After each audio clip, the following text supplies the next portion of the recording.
Halo Wak, saya Nadia Omara. Jangan lupa kalian subscribe channel ini ya. Channel Karam Kali Aja Seram. Jangan lupa juga kalian like, komen dan share. Terima kasih ya Wak.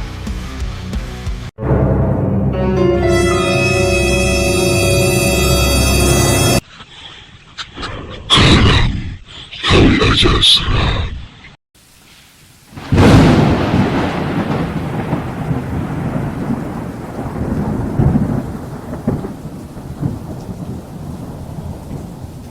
Selamat datang di channel Karam Kali Aja Seram, podcast horor yang gak cuma bikin bulu kuduk merinding, tapi juga bikin kamu susah untuk memejamkan mata, walau mungkin dengan sedikit rasa takut.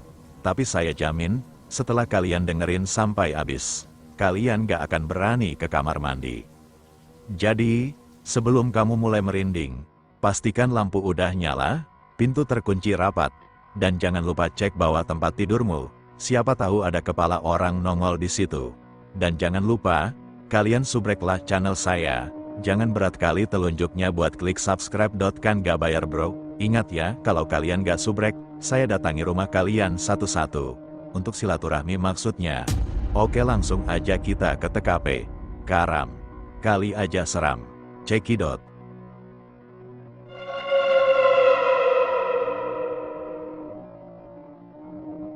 Bangkit dari kubur, di desa Tegal Bentar, sebuah desa terpencil di Jawa Barat, terdapat sebuah kisah mengerikan tentang seorang kaya raya bernama Haji Waluyo. Meski menyandang gelar Haji, bukan karena dia telah menunaikan ibadah haji, melainkan karena kekayaannya yang melimpah. Dia memiliki hektaran tanah, ladang, dan sawah, sehingga membuat seluruh penduduk desa seakan hanya menumpang di desanya. Namun, di balik kekayaan yang luar biasa itu, tersimpan rahasia kelam.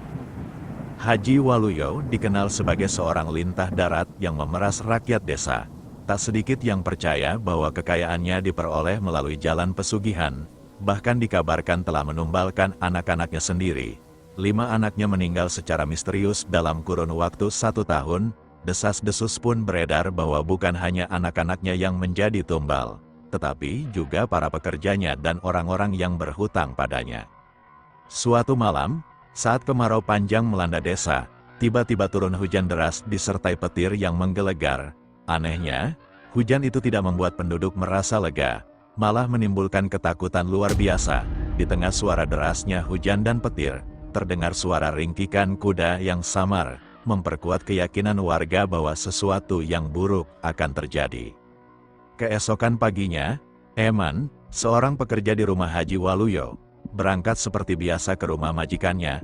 Sepanjang perjalanan, Eman dan warga lain heran melihat desa yang tampak tak terpengaruh oleh badai semalam. Tak ada pohon yang tumbang, bahkan pohon pisang pun tetap tegak berdiri. Hanya rumah Haji Waluyo yang terkena dampak, genting-gentingnya berhamburan. Sesampainya di rumah Haji Waluyo, Eman diminta untuk memperbaiki genteng yang rusak.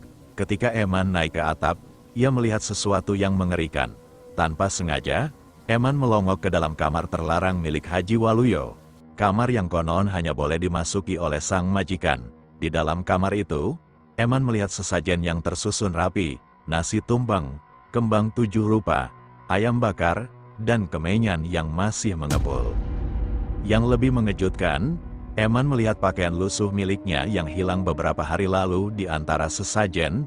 Ia gemetar, menyadari bahwa baju itu mungkin akan digunakan sebagai tumbal. Eman berusaha tenang, tetapi hatinya dipenuhi ketakutan. Ia sadar bahwa dirinya mungkin akan menjadi korban pesugihan Haji Waluyo selanjutnya. Dengan gemetaran, Eman mengambil baju itu dan duduk terdiam. Pikirannya kosong, ketakutan menguasai dirinya. Ya Allah, saya mau ditumbalkan, ucap Eman dalam hati sambil menangis.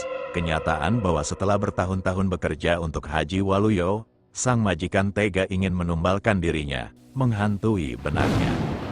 Cerita ini menjadi pengingat bahwa kekayaan yang diperoleh dengan cara yang salah, akan selalu membawa kutukan bagi pemiliknya. Tak ada yang bisa menghindar dari akibat perbuatan mereka sendiri.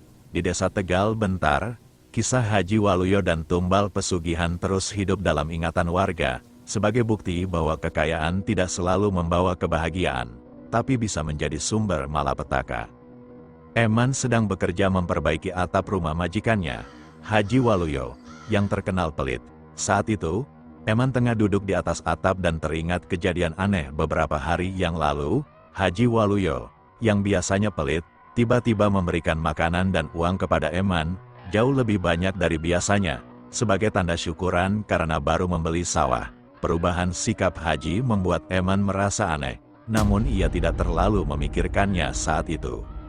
Setelah selesai memperbaiki genteng, Eman turun dari atap. Haji Waluyo menegurnya karena terlalu lama menyelesaikan pekerjaan. Meskipun begitu, Haji memintanya untuk pulang dan kembali esok pagi karena mereka akan mengurus sawah baru. Di perjalanan pulang, pikiran Eman kalut. Dia merasa bahwa sesuatu yang buruk akan terjadi padanya. Sesampainya di rumah, tanpa uluk salam, Eman langsung masuk dan duduk sambil menghela napas berat. Istrinya, Wati, kaget melihat suaminya datang dengan wajah pucat dan gelisah. Eman pun mengungkapkan kekhawatirannya bahwa dia akan dijadikan tumbal oleh Haji Waluyo. Wati berusaha menenangkannya dan menyarankan Eman untuk menemui Kiai Hasan di desa Bantar Gebang, seorang ulama yang dikenal mampu mengatasi hal-hal gaib. Eman kemudian mandi dan bersiap-siap berangkat ke rumah Kiai Hasan. Di perjalanan, ia bertemu Ojak, tetangganya. Ojak penasaran dengan tujuan Eman dan setelah mendengar ceritanya, Ojak memutuskan untuk menemani Eman ke Bantar Gebang. Mereka berjalan melalui hutan, saling bercanda untuk mengurangi ketegangan. Sesampainya di Bantar Gebang, mereka langsung menuju musala tempat Kiai Hasan mengajar ngaji. Setelah salat berjamaah, Eman dan Ojak menemui Kiai Hasan. Di rumah Kiai Hasan, Eman menceritakan seluruh kejadian yang dialaminya, termasuk temuan baju Eman yang hilang di kamar ritual Haji Waluyo. Kiai Hasan mendengarkan dengan seksama, lalu menyarankan Eman untuk mulai membaca wiritan setiap malam dari pukul 12 malam hingga azan subuh.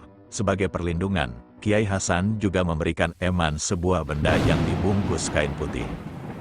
Dikubur di halaman rumahnya untuk mencegah siluman yang dikendalikan Haji Waluyo datang menjemputnya. Eman dan Ojak pulang dengan hati yang sedikit lega. Meski rasa takut masih menggelayut, mereka berjalan sambil terus melafalkan wiritan yang diajarkan oleh Kiai Hasan. Sesampainya di rumah, Eman mengikuti semua instruksi Kiai Hasan, berharap dirinya selamat dari ancaman yang membayangi. Cerita ini menggambarkan ketegangan yang dirasakan Eman ketika dia merasa hidupnya terancam oleh hal-hal gaib yang dilakukan oleh majikannya, dan upayanya mencari perlindungan melalui bantuan Kiai Hasan. Eman dan Oje baru saja kembali dari rumah Kiai Hasan, tempat mereka menerima arahan untuk wiritan demi keselamatan Eman, yang hendak dijadikan tumbal pesugihan oleh Haji Waluyo. Sepanjang perjalanan pulang menuju desa Tegal Bentar, mereka terus membaca potongan ayat-ayat Al-Quran yang diajarkan Kiai Hasan. Setibanya di rumah, Wati, istri Eman, menyambutnya. Namun, Eman tidak banyak bicara dan hanya terus membaca wiritan. Wati yang penasaran akhirnya membiarkan Eman masuk ke musala kecil di rumah mereka untuk meneruskan wiritan hingga subuh tiba.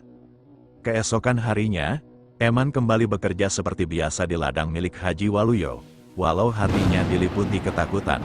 Ketika pulang, Haji Waluyo memberinya makanan sebagai pertanda bahwa ia akan segera dijadikan tumbal. Namun, setelah Eman membaca wiritan atas bungkusan makanan itu, aroma yang semula harum berubah menjadi busuk layaknya bangkai. Eman segera membuang makanan tersebut di perjalanan pulang. Malam harinya, Eman berpesan kepada Wati untuk tidak keluar rumah apapun yang terjadi. Setelah mengambil wudhu, Eman kembali ke musala untuk berwiritan. Suasana di desa Tegal Bentar malam itu berubah menjadi mencekam. Angin kencang bertiup, anjing-anjing melolong, dan terdengar suara delman bersama ringkik kuda memasuki kampung. Suara itu semakin lama semakin mendekat ke rumah Eman, seolah mengelilingi rumahnya. Warga desa yang mendengar suara tersebut hanya bisa berdiam ketakutan di dalam rumah masing-masing. Setelah beberapa saat, suara delman itu perlahan menjauh. Tiba-tiba terdengar teriakan minta tolong yang tak lain adalah suara Haji Waluyo. Hampir seluruh warga desa mendengar teriakan itu. Namun tak ada yang keluar karena rasa takut dan kebencian terhadap Haji Waluyo. Ketika subuh tiba, suara azan berkumandang, dan warga mulai keluar rumah. Di musala, Ustaz Usman memberi kabar bahwa Nyai Sui, istri Haji Waluyo, meninggal dunia tepat jam 12 malam, bertepatan dengan suara delman dan teriakan Haji Waluyo yang meminta tolong. Semua warga terkejut, dan Eman merasa yakin bahwa Nyai Sui menjadi tumbal karena dirinya berhasil selamat berkat wiritan dari Kiai. Pagi itu, Ustaz Usman mengajak warga untuk membantu mengurus jenazah Nyai Sui. Meski benci dengan keluarga Haji Waluyo, mereka tetap merasa berkewajiban untuk membantu. Sesampainya di rumah Haji Waluyo, mereka menemukan Nyai Sui sudah terbujur kaku, sementara Haji Waluyo duduk diam dengan pandangan kosong. Saat melihat Eman masih hidup, wajah Haji Waluyo berubah penuh amarah, menyadari bahwa rencananya gagal. Setelah jenazah dimandikan dan dikafani, Eman bersama beberapa warga pergi ke pemakaman untuk menggali kubur. Dalam perjalanan, mereka membicarakan keyakinan bahwa Nyai Sui mati sebagai tumbal pesugihan. Kisah misteri Nyai Sutini tak pernah terdengar bahwa Nyai Sutini sakit. Namun Eman dan Ojak, yang tahu betul bahwa Suti menjadi tumbal, hanya diam dan ikut mengangguk ketika mendengar cerita dan kecurigaan warga. Pada saat jenazah Nyai Sutini diusung ke pemakaman, lantunan doa dipimpin oleh Ustaz Usman, jenazah pun diturunkan dan dimakamkan sebagaimana umumnya dalam tradisi Muslim. Selepas doa bersama, warga termasuk keluarga, Haji Waluyo dan anaknya Rohim, meninggalkan pemakaman. Ustaz Usman lalu meminta warga laki-laki untuk datang selepas Isya ke rumah Haji Waluyo untuk mengadakan tahlilan. Malam pertama tahlilan, warga berbondong-bondong datang untuk menghormati perintah Ustaz Usman. Namun, suasana terasa berbeda, terutama dengan kehadiran Haji Waluyo yang tampak gelisah dan tidak tenang saat lantunan ayat suci Al-Quran dibacakan. Warga tahu bahwa kekayaan Haji Waluyo berasal dari pesugihan yang didapat dengan menyembah setan. Meskipun gelisah, Haji Waluyo berusaha menyembunyikan ketidaksukaannya terhadap bacaan ayat suci. Malam kedua setelah kematian Nyai Sutini, warga kembali berkumpul di rumah Haji Waluyo untuk tahlilan. Saat zikir, la ilaha illallah, bergema, tiba-tiba terdengar teriakan dari halaman rumah. Warga yang duduk di luar terkejut melihat sesuatu jatuh dari atas. Begitu mereka mendekat, mereka kaget melihat sesosok tubuh terbungkus kain kafan jatuh tepat di hadapan mereka. Ternyata, itu adalah pocong Nyai Sutini. Orang-orang langsung berlari ketakutan. Keributan di luar membuat warga yang berada di dalam rumah keluar, dan mereka juga ikut terkejut serta ketakutan ketika melihat pocong tersebut. Di tengah kekacauan, Ustaz Usman berusaha menenangkan warga. Namun, ketika dia menoleh, dia juga kaget melihat bahwa pocong itu adalah jenazah Nyai Sutini yang sudah dimakamkan sehari sebelumnya. Semua orang berhamburan lari, meninggalkan Haji Waluyo dan anaknya Rohim. Haji Waluyo dengan penuh kebingungan membawa jenazah itu kembali ke dalam rumah. Pagi harinya, Haji Waluyo menemui Ustaz Usman dan meminta bantuan untuk memakamkan kembali jenazah istrinya yang kembali ke rumah. Lewat pengeras suara, Ustaz Usman mengajak warga untuk membantu menguburkan jenazah Nyai Sutini lagi. Warga pun datang berbondong-bondong ke rumah Haji Waluyo dan menggotong jenazah tersebut ke pemakaman. Namun, alangkah terkejutnya mereka ketika melihat kuburan Nyai Sutini masih utuh, tanpa tanda-tanda pernah digali. Eman memimpin penggalian kuburan, dan setelah papan penutup dibuka, ternyata liang lahat kosong, tidak ada jenazah di dalamnya. Orang-orang semakin kebingungan, terlebih setelah penutup keranda dibuka dan mendapati bahwa jenazah Nyai Sutini telah berubah menjadi sebatang pohon pisang yang terbungkus kain kafan. Orang-orang berteriak ketakutan. Beberapa bahkan lari terbirit-birit. Ustaz Usman, bingung, akhirnya memutuskan untuk menutup liang lahat dan membuang pohon pisang tersebut. Haji Waluyo hanya terdiam, merasa malu karena rahasianya sebagai penyembah setan telah terbongkar. Setelah kejadian itu, Eman dan Ojak pergi menemui Kiai Hasan di Bantar Gebang untuk mencari penjelasan. Dari Kiai Hasan, mereka mengetahui bahwa Nyai Sutini telah diambil oleh kerajaan siluman sebagai akibat Haji Waluyo gagal menumbalkan Eman. Nyai Sutini tidak lagi hidup di alam manusia, melainkan di dunia jin. Kabar ini segera menyebar di kalangan warga, dan semenjak itu, Haji Waluyo semakin menutup diri. Tak lama kemudian, anaknya, Rohim, ditemukan meninggal dunia. Haji Waluyo, yang kini tinggal sendiri di rumah besar, akhirnya meninggal beberapa bulan kemudian. Harta peninggalan Haji Waluyo kemudian dikelola oleh kerabat jauhnya, karena semua anaknya mati menjadi tumbal pesugihan. Warga Tegal Bentar pun mulai menjauhi harta peninggalan Haji Waluyo karena sering melihat penampakan makhluk-makhluk tak kasat mata di malam hari. Akhirnya, seluruh harta kekayaan Haji Waluyo dijual kepada orang kota karena tidak ada yang berani mengelolanya. Kisah ini menjadi pelajaran bagi warga Tegal Bentar tentang bahaya pesugihan dan jalan sesat demi kekayaan duniawi yang fana.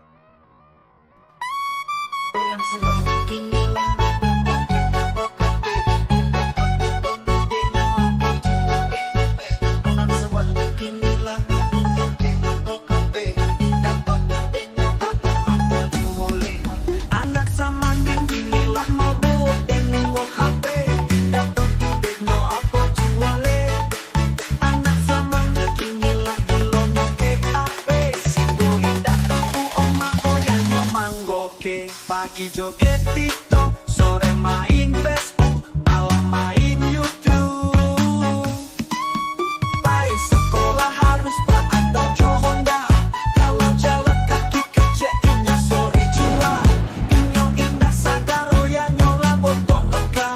Gara-gara cepiti untuk payung bayu sekolah. Oi oi oi, sadarlah kalian. Jan ikuti kawan. Ingatlah anak, oh ya kalian, lancar condong dan mengikyukan kalian. Oh yo, oh sadar kalian, jan, jalalah teangan. Ingatlah akan masuk korban yang akan kalian asokkan.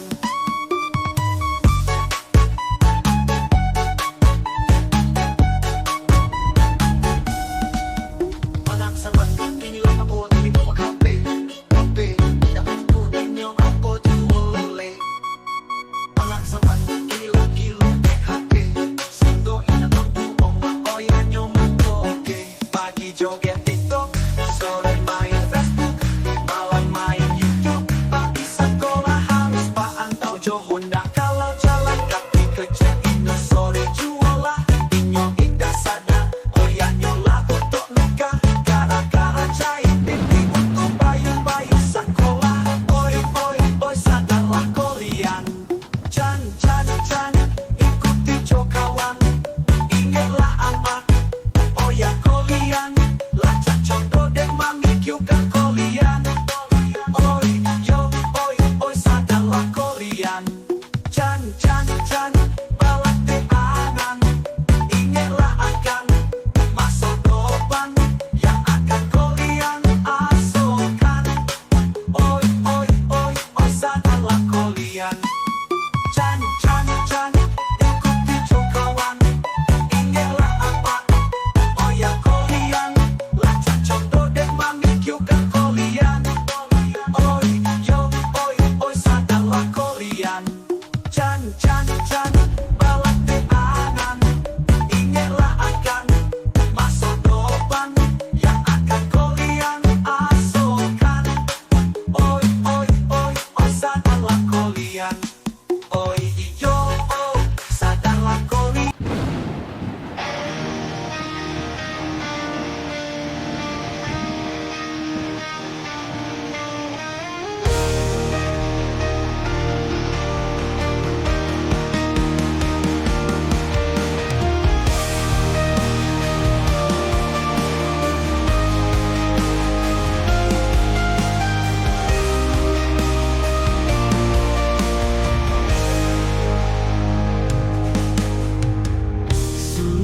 Malam tanpa suara, angin dingin menyapa dari balik jendela kusam.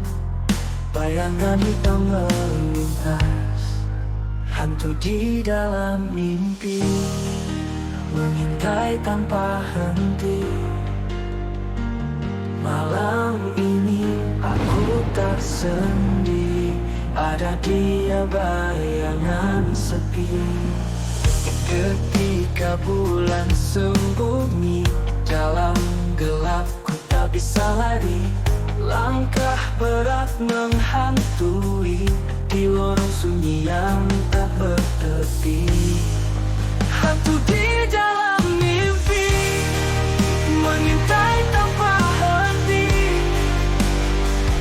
Malam ini aku tak sendiri, ada dia bayangan sepi.